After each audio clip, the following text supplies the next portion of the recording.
আজ আমি আপনাদেরকে বানিয়ে দেখাবো কাঁচা আমের আম তেলের আচার, খুব কম সময়ে সহজ পদ্ধতিতে। তো আমি এখানে 5খানা কাঁচা আম নিয়েছি। এখন আমি আমগুলো ভালোভাবে ধুয়ে নেব। ভালোভাবে কষলে কষলে ধুয়ে নেব। আমের গায়ে কিন্তু অনেক ময়লা বা বালি থাকে। ধোয়ার পর আমি একটা শুকনো কাপড়ে মুছে নেব, যাতে আমের গায়ে একটু জল না থাকে। এখন আমি আমগুলো কেটে নেব। আর যেখানে একটু দাগ আছে দাগগুলো একটু ফেলে দেব। তো আমি এরকম পিস করেছি, আপনারা চাইলে আপনাদের পছন্দ মতো পিস করে নিতে পারেন।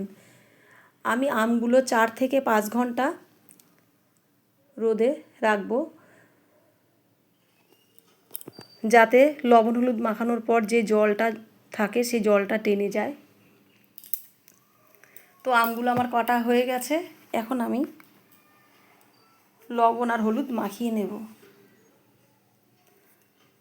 দিয়ে দিচ্ছি লবণ, দিয়ে দেব হলুদ। এরপর ভালোভাবে মিশিয়ে নেব। মেশানো আমার হয়ে গেছে। এখন আমি রোদে দিয়ে নেব আমগুলো।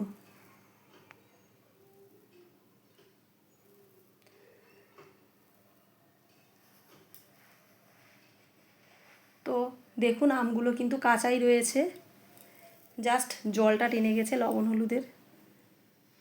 এরকমভাবে যদি আচার করা যায়, আচার একদম পারফেক্ট হবে। তো আমি কড়াইতে দিয়ে দিচ্ছি জিরে, দিয়ে দিচ্ছি মৌরি, দিয়ে দিচ্ছি শুকনো লঙ্কা। আমি আচারের জন্য মশলা তৈরি করে নেব এখন। তো মশলাটা আমার ভাজা হয়ে গেছে, একটা বাটিতে আমি তুলে নিচ্ছি। এই সময় শুধু কড়াইটাই গরম করে নিতে হবে ভালো করে, কোনো জাল দেওয়া যাবে না। এখানে দিয়ে দিচ্ছি সর্ষে, গরম কড়াইতেই। সর্ষেটা আমার ভাজা হয়ে গেছে। এখন আমি আচারের জন্য মশলা গুঁড়ো করে নেব।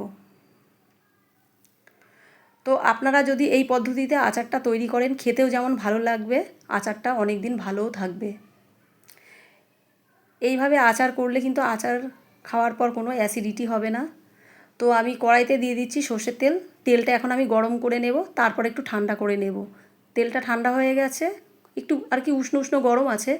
দিয়ে দিচ্ছি লঙ্কা, দিয়ে দিচ্ছি কাশ্মীরি লঙ্কার গুঁড়ো, দিয়ে দিচ্ছি হলুদ, ভালোভাবে মিশিয়ে নিয়েছি।